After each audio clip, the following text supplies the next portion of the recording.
বিপদে পড়লে আমরা মাকে ডাকি, বাবাকে ডাকি, আর নবীরা বিপদে পড়লে কি করতেন? আল্লাহকে ডাকতেন, লা ইলাহা ইল্লা আনতা সুবহানাকা ইন্নী কুনতু মিনাজ জালিমিন। 21 নম্বর সূরার 87 নম্বর আয়াত। আল্লাহ তার ডাকে সাড়া দিলেন, ফাস্তাজাবনা লাহু ওয়া নাজাইনাহু মিনাল গাম্মি। আল্লাহ বলেন আমি তার ডাকে সাড়া দিলাম, আর এইভাবেই আমি তাকে উদ্ধার করলাম, আর এইভাবেই আমি ইমানদারদেরকে উদ্ধার করে থাকি। দুনিয়ার মানুষের একটা স্বভাব হচ্ছে, একটা অভ্যাস হচ্ছে, আপনি যদি বাবার কাছে কোনো জিনিস 2 বার 3 বার চান, বাবা বিরক্ত হয়। মায়ের কাছে চাইলে মা বিরক্ত হয়। স্যারের কাছে চাইলে স্যার বিরক্ত হয়। আপনার এলাকার এমপির কাছে চাইলে এমপি বিরক্ত হয়। তোমাদেরকে বলেছি না, যখন গম আসবে, যখন চাউল আসবে, টিন আসবে, আমি দেব, বারবার কেন ফোন দিচ্ছ?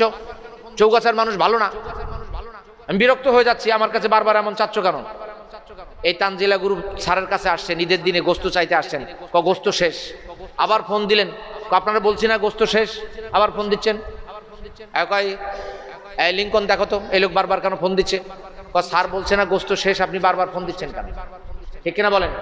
এটা দুনিয়ার মানুষের স্বভাব, বারবার চাইলে বিরক্ত হয়, রাগ করে, অপমান বোধ করে, তার নাম্বার ব্লক লিস্টে ফেলে। আল্লাহর সিস্টেম হচ্ছে বিপরীত। তিরমিজি 3373 নম্বর হাদিস, হাদিসটি সহিহ। রাসূলুল্লাহ সাল্লাল্লাহু আলাইহি ওয়াসাল্লাম বলেন, মাল্লাম ইয়াসালিল্লাহ ইয়াগদাবা আলাই, যে ব্যক্তি আল্লাহর কাছে চায় না, আল্লাহ তার উপর রাগ করেন, রাগান্বিত হন। সুবহানাল্লাহ। রাইন সাহেবের কাছে বারবার চাইলে রাইন সাহেব রাগ করেন, শিমুল সাহেবের কাছে বারবার চাইলে উনি রাগ করেন, বাবার কাছে বারবার চাইলে বাবা রাগ করেন, মায়ের কাছে বারবার চাইলে মা রাগ করেন, কিন্তু আল্লাহর কাছে না চাইলে আল্লাহ রাগ করেন। সুবহানাল্লাহ। আর জোরে বলি সুবহানাল্লাহ। আল্লাহর কাছে না চাইলে আল্লাহ রাগ করেন, যে চাও না কেন বান্দা। রাসূলুল্লাহ সাল্লাল্লাহু আলাইহি ওয়াসাল্লাম বলেছেন, তোমার যদি ঘরে নুন না থাকে, যদি জুতার ফিতাও ছিঁড়ে যায়, দুনিয়ার কোনো মানুষের কাছে না, আল্লাহর কাছে চাও। এর অর্থ হচ্ছে জুতার ফিতা যদি আল্লাহর কাছে চান, এত ছোট জিনিস যদি আল্লাহর কাছে চাইতে হয়, নুন যদি কেউ আল্লাহর কাছে চায়, বড় বড় সব কিছু কার কাছে চাইবে? কার কাছে চাইবে? গরু হারিয়ে গিয়েছে, দৌড়ে আসলো চাচার কাছে, চাচা বলে বলু পীরের ওই জায়গায় মানত করো একটা খাসি।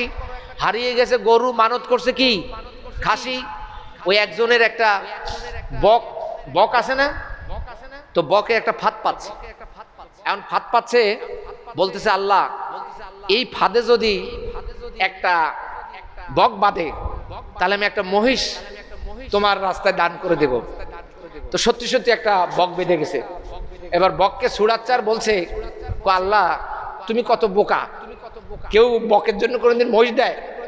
এবার বকটা ছুটে চলে গেছে। এবার আল্লাহ আমি তোমার সাথে ইয়ার্কি মারছিলাম, আসলে তো সত্যি আমি বক মহিষ দিতাম, সত্যি কি মহিষ দিতাম। তো আমাদের দেশে মহিষ হারানো গেছে, হুজুর কি করব? তাড়াতাড়ি বলু পীরের ওই জায়গায় একটা কি দেন, খাসি দেন। হারানো গেছে মহিষ, দিচ্ছে খাসি। এবার গেছে আমার কাছে আসছে, 501 টাকা সাদকা দেন। এবার আমার কাছে মনোযোগ হয় নাই, চলে গেছে কয়ার পাড়া এক জায়গায়, 1001 টাকা সাদকা দেন, চলে গেছে ওনার 8-10 হাজার টাকা, কিন্তু এখনো কি পায় নাই? গরু পায় নাই। আসলে ডাকা দরকার ছিল কাকে? আল্লাহকে ডাকা দরকার ছিল, আল্লাহ আপনি আমার গরুটার ব্যবস্থা করে দেন। আল্লাহ চাইলে এই গরুর চাইতে ভালো গরু আপনাকে দান করতে পারেন কিনা? কি বলেন, পারেন কিনা? সেই শক্তি, সামর্থ্য, কোয়ালিটি, অ্যাবিলিটি আল্লাহর নাই?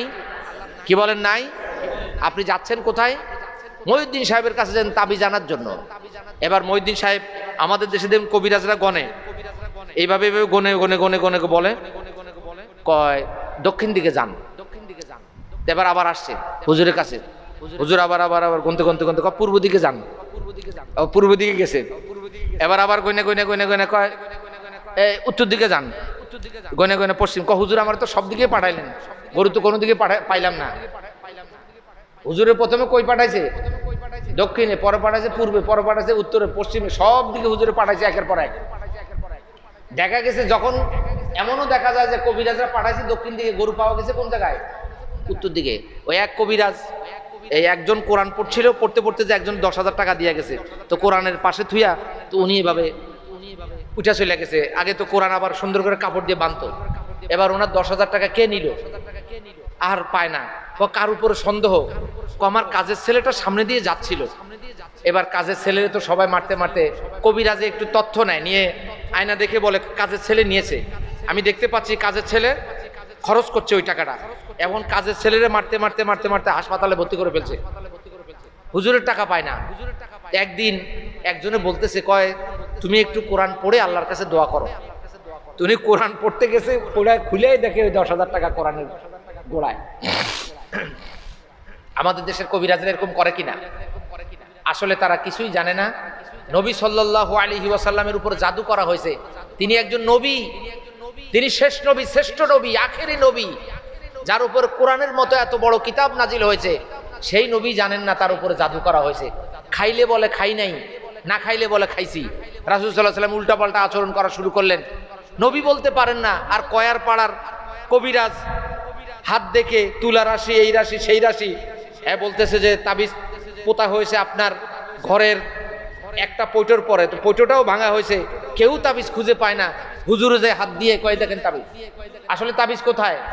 হুজুরের হাতের মধ্যে, হুজুরের গাঁটিতেই ছিল, কেউ পাচ্ছে না। সারাদিন দেখতে দেখতে এই মাজা পর্যন্ত গর্ত করে ফেলছে, দেখতে দেখতে তামা তামা করে ফেলছে, কিন্তু তাবিজ কেউ পায় না। হুজুর এসে নেমেই বলছে এই যে তাবিজ, এই যে তাবিজ। এগুলো করা যাবে না, ডাকতে হবে কাকে? আল্লাহ তাআলা আপনাকে আমাকে আল্লাহর দিকে রুজু হওয়ার, আল্লাহর দিকে মোতাবাজ্জহ হওয়ার তৌফিক দান করুক। সকলে বলি আমিন। যেই পীর সাহেব আপনাকে তাওহীদ শেখাবে, কোরআন শেখাবে, ইসলাম শেখাবে, সুন্নাহ শেখাবে, তার কাছে যেতে কোনো বাধা নাই। যেই পীর সাহেব আপনাকে শুধু তরিকার সবক শেখাবে, কোরআন শেখাবে না, তাওহীদ শেখাবে না, আল্লাহর একাত্মবাদ শেখাবে না, সহিহ আকীদা শেখাবে না, তার কাছে জীবনেও যাওয়া যাবে না। ঠিক কিনা বলেন? আল্লাহ তাআলা আপনাকে আমাকে আল্লাহর দিকে মোতাবাজ্জহ হওয়ার, রুজু হওয়ার তৌফিক দান করুন। সকলে বলি আমিন।